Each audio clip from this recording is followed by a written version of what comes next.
La doctora Manuela Camacho Gómez es profesora investigadora de la UJAD, está en cabina. Esta mañana platico con ella. Gabo Libros, Arte y Café presenta La Entrevista con Emanuel Civilla. La entrevista. Doctora, ¿cómo está? Qué gusto recibirle en cabina. Muchas gracias por esta invitación. Bienvenida. Muy amables, gracias. Le acompaña también el maestro Faustino Torres, que es profesor investigador de la UJAD. Faustino, ¿cómo estás? ¿Qué tal, Emanuel? Muchas gracias, buenos días. Y es que nos vienen a presentar este libro, Marketing Ferroviario, el Tren Maya desde la perspectiva cultural. Pues qué interesante, porque pues empieza a ser un trabajo de uno de los proyectos emblema del presidente López Obrador. Y bueno, qué interesante que se plasme en un libro. Doctora, cuéntenos, ¿cómo nace este interés por hacer algo así? Claro que sí, muchas gracias. Pues nosotros como profesores de la Universidad Juárez Autónoma de Tabasco, de la División Académica de Ciencias Económico-Administrativas, pertenecemos a un grupo de investigación donde una de las líneas es el marketing. En este sentido, hicimos una revisión y encontramos que el marketing ferroviario no había sido abordado. Y en esta concordancia con el proyecto nacional del licenciado Andrés Manuel López Obrador, creímos que sería un tema relevante para que los académicos pudieran aportar pues investigaciones, información que fuera útil para conocer un poco más a este respecto. ¿Cómo entender el marketing ferroviario? El marketing ferroviario tiene como fundamento principal el conocimiento de los mercados, el estar cerca de los clientes para que se pueda lograr un viaje funcional. Son las 8 de la mañana, 49 minutos, cuando se diseña este proyecto. Argumentan que hay toda una serie de elementos que consideran para poderlo llevar a cabo, para justificar pues la construcción, el proyecto. Entiendo que ustedes hacen una revisión de todo eso, conocen lo que el gobierno federal puso sobre la mesa para echar a andar este proyecto. Así es, eso es parte de la revisión teórica que se hace previamente y bueno, pues este es un trabajo hecho de manera colaborativa con 31 profesores académicos de universidades nacionales e internacionales. Bien, entonces no es solamente un trabajo de integrantes de la UJAD, de investigadores de la UJAD, sino es mucho más amplio. Efectivamente, licenciado, tenemos allí, por ejemplo, profesores de Nuevo León, de Coahuila, de Puebla, de Guerrero, de Hidalgo y bueno, diferentes universidades internacionales también, como la Universidad del Norte de Barranquilla, Colombia. Les pregunto, en este trabajo que ustedes pues han realizado, ¿se cumple con lo que el gobierno federal ha visualizado, ha puesto sobre la mesa? Bueno, pues podemos comentar que parte de los resultados de las investigaciones, que abarcó a 17 estados, comentábamos que esta investigación fue aplicada a informantes de 17 estados de la República. Y nos gusta mucho saber que es una mirada nacional la que nosotros pudimos lograr en este libro. Y bueno, uno de los temas que se aborda en esta obra es precisamente la marca gubernamental, que está asociada con la confianza que pueda tener la gente hacia el gobierno que está en turno. Y en este sentido nos alegra mucho saber que aproximadamente 74% de estos informantes consideran que el Tren Maya podría ser uno de los mejores del mundo, además de que goza de una marca positiva si es que pensamos que el Tren Maya está asociada a una marca gubernamental. Claro, de hecho el Tren Maya es un término que ya maneja todo mundo, ya es una marca posicionada en estos momentos. Las 8 de la mañana con 51 minutos. Faustino, háblanos tú de este capítulo, tu participación en este libro. Sí, buenos días. Sin duda ha sido una experiencia muy importante, es una experiencia de alcance nacional, como bien comenta la doctora. El esfuerzo que se hizo por una gran cantidad de colegas basados en la Universidad Juárez Autónoma de Tabasco nos lleva a entender el Tren Maya no solo como un proyecto de infraestructura, sino como un proyecto que tiene que ver con geografía, que tiene que ver con turismo, que tiene que ver con economía y sobre todo ampliar la visión del ecosistema del tren. No únicamente pasa por las vías, sino por la derrama, por romper un paradigma de movilidad y de transporte en el que México se había alejado por décadas, una infraestructura, porque también se habla aquí en la parte histórica, que fue fundamental hacia finales del siglo XIX y principios del siglo XX, característico de la revolución, Y encontramos que en efecto, o sea, muchas de las personas entrevistadas tenían esas referencias, pero sin embargo también en este esfuerzo encontramos que gente y personas con capacidad de clase media, media alta, sí han tenido experiencias en el transporte ferroviario en otras partes del mundo y algunas, las menos, también en México, ¿no? Entonces, está esta dualidad de infraestructura también, de entender que en la península no solo vamos a hablar del turismo. Cuando hablamos del Tren Maya, cuando hablamos del mundo maya, de la península, de Yucatán, sin duda estamos hablando del turismo internacional, de la región quizá más importante de turismo de toda América Latina. Sin embargo, diría un amigo, el paisaje no se come, es decir, esta zona que es hermosa y que es repleta de cultura, de gastronomía, de paisaje, de turismo de sol y playa, necesita abastecimiento. Entonces, la logística, la proveeduría y lo que va a facilitar el hacer llegar una gran cantidad de productos a la región es fundamental. Nos refería Javier Maya hace unos días aquí en Telereportaje, en una entrevista, que Petróleos Mexicanos será el principal cliente para transportar hidrocarburos y demás a través del Tren Maya. Esto tiene pues una finalidad más allá de lo turístico, se ha ventilado, ¿no?, que va a permitir que el tema logístico abarate los procesos, ¿no?, y a las empresas les sea mucho más redituable moverse a través del tren. Entonces, en conclusión, podemos decir, porque lo han criticado mucho, que este proyecto era necesario. Sin duda, es un proyecto que además es como el producto integrador que estaba haciendo falta, licenciado, en el sentido de que tenemos una región maya que abarca Belice, El Salvador, México, Honduras, Guatemala, y bueno, después en México tenemos la ruta maya, repleta de zonas arqueológicas, naturaleza y todo esto que ya conocemos, y faltaba un producto integrador que es el Tren Maya. Y así como se diseñó era lo más conveniente, porque también se ha dicho, bueno, turísticamente no va a ser redituable, hablan y dudan de que esto pueda funcionar así. En el caso de la logística, pues cuáles serán los horarios, porque si se usa el tren para turismo, pues no puede estar transportando carga y menos peligrosa, ¿no? Combustibles, demás. Entonces, hay gente que todavía le duda para el tamaño de la inversión, lo que ha costado el Tren Maya, y dicen, bueno, es un proyecto que se pudo haber hecho, tal vez el tren para cuestiones logísticas, pero lo turístico no. ¿Ustedes lo ven que era lo ideal, lo que se necesitaba hacer?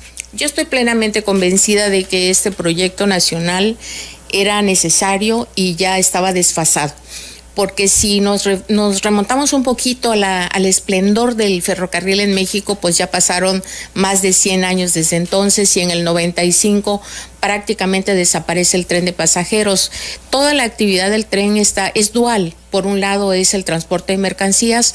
Desde sus inicios en el siglo XVI esa fue la principal tendencia, y la otra fue la de pasajeros. Sin embargo, la historia refiere que la mayor rentabilidad venía del transporte de pasajeros y no de la de mercancías. Y bueno, en este sentido, bueno, el tren tiene que tener esa dualidad. Sin embargo, aquí se añade a la parte de pasajeros, se añade el efecto turístico, que bueno, ya está más que maduro toda esta ruta. Creemos que sí, que de acuerdo con los resultados que obtuvimos, hay una aceptación. 90% de la gente que ha viajado en tren en otros países y que además tiene la capacidad de compra y el perfil como estilo de vida, está dispuesto a viajar en el Tren Maya. Sin embargo, sus expectativas son altísimas. Están esperando confort, conectividad, seguridad, puntualidad, y desde luego que lo que están también ellos dentro de esas perspectivas que tienen está el disfrute del paisaje, de la gastronomía y sobre todo del conocimiento de la cultura maya para quienes no han tenido ese acercamiento o que quisieran saber un poco más. Ese me parece que es el desafío del Tren Maya en términos de pasajeros, turismo, claro, o no. Es ese confort, es el alcanzar las expectativas de los viajeros. Hay muchas expectativas, coincido con usted, doctora, sobre todo, bueno, la invitación que a mí me parece sumamente interesante de poder viajar hacia la península en tren y poder ir parando y a ver qué te vas encontrando, porque van a parar en lugares donde comúnmente no te detienes o no pasas por ahí. Entonces va a ser otro mundo en el tema turístico, cultural, gastronómico que podrías disfrutar, ¿no? De una manera cómoda, rápida, y bueno, pues también han dicho que no será caro, que será accesible para el turismo. Son las 8 de la mañana, 57 minutos. Faustino, entonces, todas aquellas personas en contra de este proyecto, todos los que no querían que se hicieran, los que siguen diciendo ya párenle, más allá del tema que han argumentado los ecologistas o grupos ecologistas, es un asunto político. Sí, sin duda es un asunto político, porque en términos de inversión, en términos de infraestructura, es fundamental, y teníamos ya un rezago histórico en la época moderna de México en temas de inversiones ferroviarias. Creo que el paradigma que hay que romper, y es parte de lo que este libro contribuye con los resultados de las investigaciones, es dejar de ver en México el tren como algo del pasado, y entender un poco y compartir la visión que tuvo Europa, que tiene Asia, y entender el transporte ferroviario como un tema del presente y del futuro. La mayoría de la infraestructura logística y de transporte y de turismo en el centro de Europa, la conectividad, y en Asia, en Japón, en China, están ligadas de manera directa al transporte ferroviario. De eso no hay duda. Incluso se revisan todas las fuentes, y la mayor inversión en infraestructura en el presente inmediato en todas las potencias y en todos los países industrializados tiene un gran enfoque en el tema ferroviario. Entendemos que es un paradigma porque hay dos, ¿no? Hay una parte, no solo los que se oponen, sino toda una sociedad que está muy desvinculada del tema ferroviario por décadas, que solo la vio en libros, que solo alcanza a ver a alguien con una carrillera colgado en una imagen histórica que todos tenemos. Pero además hay otro tema importante. El tema ferroviario, la parte logística en el turismo, está ligado al tema del placer, no al tema de negocios. No es como el avión, que vas por una urgencia de llegar rápido. El transporte ferroviario tiene una connotación distinta, de disfrute, de confort, y es parte de lo que tenemos que ir aprendiendo, y es lo que este libro también trata de contribuir. Muy bien, son las 8 de la mañana, 59 minutos. La principal aportación que hace este libro, más allá de lo que nos han comentado, doctora. Pues creo que la pluralidad de los investigadores, al hacer aportes que tienen que ver con turismo, con historia, con gastronomía. Aquí, por ejemplo, hay un capítulo sobre la estación 2 que está en Boca del Cerro, en Tenosique, que eso nos enorgullece muchísimo, pero también está la historia de vida de ferrocarrileros tabasqueños y la historia en el siglo XIX de lo que ocurre en el ferrocarril en México, con el esplendor que ya platicábamos, y también creemos que es una deuda histórica que el sureste mexicano fue justamente la región que no estuvo comunicada en esa época del esplendor que estamos mencionando. 20,000 kilómetros, y faltaban estos 1,500 que ahora se van a poder disfrutar por los pasajeros, por los viajeros, y me parece que es un trabajo serio el que aquí han hecho nuestros compañeros y bueno, todos los que participamos. Y bueno, no es también como un aporte al estudio del marketing en México y Latinoamérica. Bien. Platicábamos recientemente con colegas de Colombia, decía, este libro nos gusta, lo queremos replicar en Colombia, porque en Colombia ha pasado lo mismo. De pronto el tren de pasajeros se abandonó y solo se quedó la parte de transportación de mercancías. Creemos que es un aporte porque es el conocimiento de lo que los consumidores o potenciales viajeros esperarían del Tren Maya. También encontramos que hay una gran aceptación por parte de quienes podrían utilizar este medio de transporte en términos turísticos también. ¿Van a presentar este libro al gobierno federal, a Fonatur, al presidente López Obrador? Bueno, nosotros hicimos un aporte a la Secretaría de Turismo.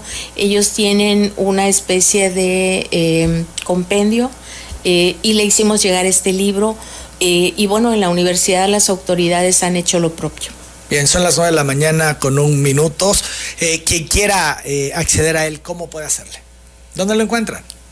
Bueno, pues este libro también pues fue una edición limitada, licenciado. Todos los autores hicimos el financiamiento del mismo. ¿Eso les costó a ustedes? Sí, claro. lo hicimos y además lo hicimos con un convencimiento total, una convicción total de que era un aporte que se va a quedar allí y que a lo mejor más adelante pueda ser, digamos, el fundamento para que otros investiguen. Lo tenemos ahora en una edición limitada, creo que nos quedan como 10 libros, de los cuales se van a quedar algunos aquí, creo que ya nos van a quedar menos, pero en la Secretaría de Turismo nos hicieron el favor de solicitarlo para integrarlo a esa biblioteca digital con la que tienen, y creo que en breve podremos compartir ese enlace para que la gente que lo quiera leer lo pueda hacer a través de ese medio. Creemos que en la universidad también lo tendremos disponible en la Universidad Juárez. En la Universidad Juárez Autónoma de Tabasco, y bueno, pues pues ahí está. Muy bien, pues yo les felicito por este trabajo. Marketing ferroviario, el Tren Maya desde la perspectiva cultural. Está todavía en proceso, en construcción el Tren Maya. Dicen que queda este año, ojalá que sí. Y bueno, pues este libro aporta, este libro complementa, este libro también tiene la finalidad de retomar historia y de regresar a nuestros orígenes. Entonces merece la pena, me parece obligado, sobre todo para los estados que estamos en esta ruta del Tren Maya. Muchísimas gracias, doctora. A usted, buenos días. Y felicidades también, Faustino, muchas gracias. Muchas gracias. La doctora Manuela Camacho Gómez, profesora investigadora de la UJAD, y también el maestro Faustino Torres Álvarez, profesor investigador de la UJAD.